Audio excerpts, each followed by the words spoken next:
It is the 22nd of December, and that means it's time for a treat. This is batch Christmas cookie gin. That is right, a Christmas cookie gin. So delicious. It's inspired by Lebkuchen, so you can expect sweet, warming spices like ginger, allspice, nutmeg, with a little bit of apricot and also some sweet honey. Such a delicious gin, and we are going to transform it into the most indulgent, delicious Christmas cocktail. I'm going to teach you how to make a Christmas Cookie Martini. Just like that, we're ready to go now. So I'm going to add 25 milliliters of this batch Christmas cookie gin.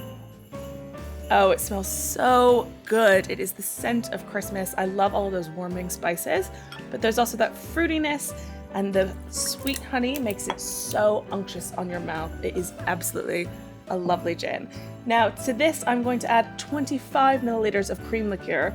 We're using Amarula, but you could use any cream liqueur that you have to hand. This is like pure indulgence. And we're gonna add 25 milliliters of caramel syrup. I absolutely love these cocktail syrups that we do at Craft Gin Club. They make it so easy to make complex, delicious cocktails. I always have a few on my bar cart ready to go. And this one smells incredible. And on top of all of this, I'm going to add 50 milliliters of single cream.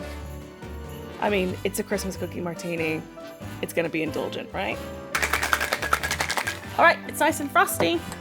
Oh, I can already smell it. It smells so good. It looks beautiful. So I'm going to garnish this with some whipped cream.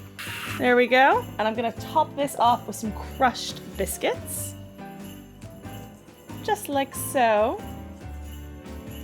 And that is my Christmas cookie martini. Cheers.